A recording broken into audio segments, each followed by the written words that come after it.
Hello students, let's start the chapter 10 part 5. Today our topic is rules to making ray diagrams by concave mirror. रे diagram बनाने के लिए concave mirror के कुछ rules होते हैं जिसके बारे में आज हम डिस्कस करेंगे.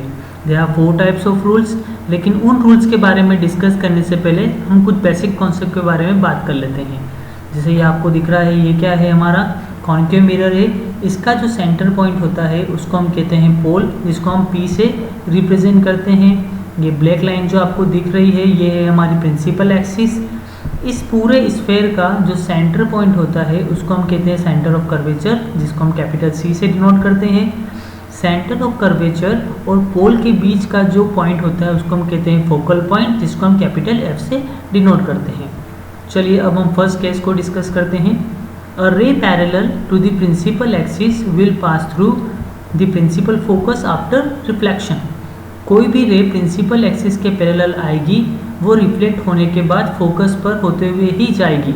जैसे मान लीजिए ये हमारी एक लाइट रे है, ये इंसिडेंट हो रही है किस पर, मिरर पे स्ट्राइक हो रही है, मिरर पर इंसिडेंट हो रही है, और जब वो रिफ्लेक्ट होगी तो फोकल पॉइंट के थ्रू होते हुए ही वो लाइट रे रिफ्लेक्ट होगी. जैसे आप यहाँ, और ये मान लीजिए ये लाइट रे यहाँ से इंसिडेंट, अगर मान लीजिए ये लाइट रेस यहाँ से इंसिडेंट होती तो यहाँ से इंसिडेंट होती, वो मिरर पे स्ट्राइक करती, मिरर पे स्ट्राइक करने के बाद जब वो रिफ्लेक्ट होती तो वो फोकल पॉइंट के थ्रू होते हुए ही रिफ्लेक्ट हो जाती है. यही हमारा होता है फर्स्ट रूल. सेकेंड रूल के बारे में हम बात करते हैं. A ray incident through focus after reflection it will parallel to the principal axis. कोई भी रे फोकस के थ्रू मिरर पर इंसिडेंट होती है तो वो रिफ्लेक्ट होने के बाद प्रिंसिपल एक्सिस के पैरेलल हो जाती है. जैसे मान लीजिए हमारी ये जो रेज है ये फोकस के थ्रू इंसिडेंट हो रही है मिरर पे, वो स्ट्राइक करती है, स्ट्राइक होने के बाद जब वो रिफ्लेक्ट होती है तो प्रिंसिपल एक्सिस के पैरेलल हो जाती है. अब चाहे वो रेज यहाँ से आए या चाहे वो रेज यहाँ से आए, दोनों एक ही बात होती है.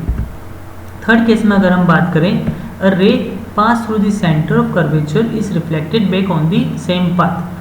अगर कोई रे सेंटर ऑफ कर्वेचर से आएगी मिरर की तरफ तो उसी पाथ पर वापस चली जाती है जिस पाथ से वो आती है. जैसे हम ये बात कर रहे हैं इस रे के बारे में, ये रे सेंटर ऑफ कर्वेचर से होते हुए इस मिरर पे स्ट्राइक करा, और मिरर पे स्ट्राइक करने के बाद जब वो रेज रिफ्लेक्ट हुई तो वापस वो उसी पाथ पर रिफ्लेक्ट होके वापस रिटर्न आ जाती है. ये जो केस होता है ये होता है हमारा थर्ड केस. फोर्थ केस के बारे में अगर हम बात करें तो a ray incident on pole is reflected making equal angle. अगर कोई रे पोल की तरफ आ रही है, जिस एंगल से भी वो आ रही है वो उतने ही एंगल बनाते हुए रिफ्लेक्ट हो जाएगी. इट मीन्स मान लीजिए हमारी ये जो रेज है ये रे इंसिडेंट हो रही है पोल पर, ठीक है, और जितने एंगल से ये इंसिडेंट रे आ रही है उतने ही एंगल से वापस रिफ्लेक्ट हो जाएगी.